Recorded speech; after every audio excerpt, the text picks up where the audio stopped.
కామారెడ్డి జిల్లాలో triangle suicide కేసులో ట్విస్టుల మీద ట్విస్టులు బయటపడుతున్నాయి. ముగ్గురు ఆత్మహత్య చేసుకోవడానికి 15 రోజుల ముందు జిల్లా ఎస్పీ సింధు శర్మ ఎదుట పెద్ద పంచాయతీ జరిగినట్లు తెలుస్తోంది. కంప్యూటర్ ఆపరేటర్ నిఖిల్, శృతి పెళ్లి చేసుకోవాలని ముహూర్తం కూడా ఫిక్స్ చేసుకున్నారు. కానీ ఎస్ఐ సాయి కుమార్ అడ్డుపడ్డాడు. ఎస్ఐ సాయి కుమార్ తో శృతి అక్రమ సంబంధం కొనసాగించినట్లు ఆధారాలు కూడా పోలీసుల ప్రాథమిక విచారణలో వెల్లడైంది.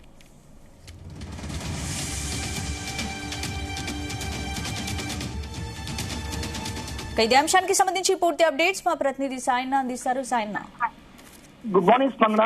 ఏదైతే కామారెడ్డి జిల్లాలో ఈ ట్రయాంగిల్ సూసైడ్ కేసు అనేది చాలా ట్విస్ట్ల మీద ట్విస్టులు బయటపడుతున్నాయి. ప్రధానంగా మనం చూసుకుంటే ఈ కేసు దాదాపు గత 3 సంవత్సరాల నుంచి వీళ్ళ మధ్యలో ఏదైతే ఈ ట్రయాంగిల్ లవ్ స్టోరీ అనేది గత 3 సంవత్సరాల నుంచి కొనసాగుతున్నట్లుగా మనకు ప్రాథమిక విచారణలో వెల్లడైంది. అయితే ప్రధానంగా మనం చూసుకుంటే ఏదైతే మొన్నటి సంఘటన పరిణామాలు వస్తున్న మనకు తెలుసు, ఏదైతే ఒక్కొక్కటిగా బయటపడుతున్న సమాచారాన్ని బట్టి చూసుకుంటే మాత్రం ఈ కేవలం నిఖిల్, శృతి ముందుగా ప్రేమించుకున్నారు, వాళ్ళు పెళ్లి చేసుకుంటానని చెప్పేసి వాళ్ళు ఫిక్స్ అయినరు.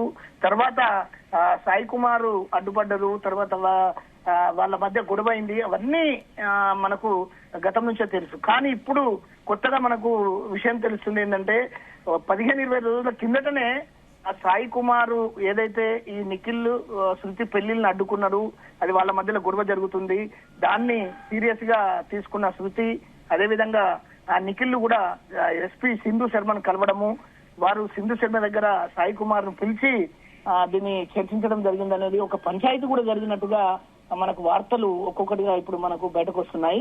అయితే ఎస్పీ సింధు శర్మ కూడా వారించినట్లుగా, సాయి కుమార్ ను వారించినట్లుగా, అనవసరమైన దాంట్లో జోక్యం చేసుకోవద్దు, అనవసరంగా ఈ వివాహేతర సంబంధాలు లాంటి అటువంటి పెట్టుకోవద్దు అనే క్రమంలో కూడా ఆమె కొద్దిగా వారించినట్లుగా మనకు తెలుస్తుంది. అయితే ఏదైతే శృతి చాలా సీరియస్ గా తీసుకున్నట్లుగా ఈ నిఖిల్ ను పెళ్లి చేసుకొని ఆయనతోటి జీవితం పూర్తి స్థాయికి గడపాలని చెప్పేసి ఆమె ఏదైతే ఫిక్స్ అయిందో, దాన్ని తెలిసిన ఈ సాయి కుమార్ ప్రతిసారి అడ్డుపడడం, గొడవ పెట్టుకోవడము, ఆమెను బెదిరించడం అనేది జరిగిందనేది కూడా ఇది సుస్పష్టమవుతుంది స్పందన.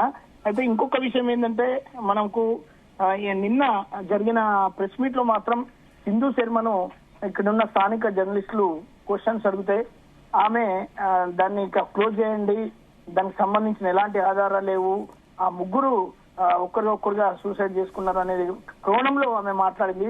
ఒకరిని తప్పించబోయి, ఒకరిని ప్రాణాన్ని రక్షించబోయి మరొకరు ఈ ప్రాణాలు వదిలేరు, ఇక ఇద్దరితోటి ఆపేయండి, వాళ్ళ కుటుంబాలు దెబ్బతింటున్నాయి అనే కోణంలో మాట్లాడడం కూడా ఒక రకంగా అనుమానాలకు దారితీస్తుంది. ఎస్పీ సింధు శర్మ ఈ విషయంలో గత 15 రోజుల కింద ఆమె దగ్గరకు వచ్చినప్పుడే ఆమె సీరియస్ గా తీసుకుంటే మాత్రం ఈ 3 ప్రాణాలు పోకుండా ఏదైతే వాళ్ళు రక్షించబడేవారని చెప్పేసి కూడా వినిపిస్తుంది. అయితే ఇంకొక రకంగా సాయి కుమార్ భార్య మహాలక్ష్మి కూడా ఈ విషయం తెలుసుకొని ఎస్ఐ సాయి కుమార్ ను అనేక సార్లు వారించినట్లు, ముందుగా తనకు విడాకులు ఇచ్చి పెళ్లి చేసుకో అనే సందర్భం చివరికి ఆమె వేరే ఇంటికి వేగారిపోయే కాడికి కూడా వచ్చిందనేది మాత్రం మనకు ఊహాగానాలు ఇట్లా మనకు. అంటే సాయన, ఇప్పటి వరకు జరిగిన ఈ ట్రయాంగిల్ ఇన్సిడెంట్ కి సంబంధించి దర్యాప్తు కంప్లీట్ గా పూర్తయిందా? మరి పోలీసులు ఇంకా విచారణ కొనసాగిస్తున్నారా? మరి దీనిపై పోలీసులు ఎప్పుడు క్లారిటీ ఇచ్చే అవకాశం? వాస్తవానికి ఈ ఫోన్ల ఏదైతే ఎస్ఐకి సంబంధించిన 2 ఫోన్లు, దానికి సంబంధించిన కొద్దిగా సమాచారం ఇంకా రావడం లేదు అని నిజామాబాద్ కు ఎక్స్పర్ట్స్ దగ్గరికి పంపించారు. దాన్ని ఏదైతే డీకోడింగ్ చేసుకుని అన్లాక్ చేసుకుని వాటిని సమాచారం తీద్దామని చెప్పేసి అటు పంపించినామని, అవసరమైతే హైదరాబాద్ కూడా పంపిస్తామని చెప్పేసి పోలీసు చెప్తున్నారు. కానీ ఇవన్నీ చూస్తుంటే పోలీసులు ఎస్ఐని రక్షించే ప్రయత్నంలోనే ఆయన పోలీసు వ్యవస్థ పేరు బదనం కాకుండా ఉండడానికే కొద్దిగా వాళ్ళు దీన్ని సాకారం చేస్తున్నట్లుగా మనకు కొద్దిగా ఈ అనుమానాలు వ్యక్తమవుతున్నాయి.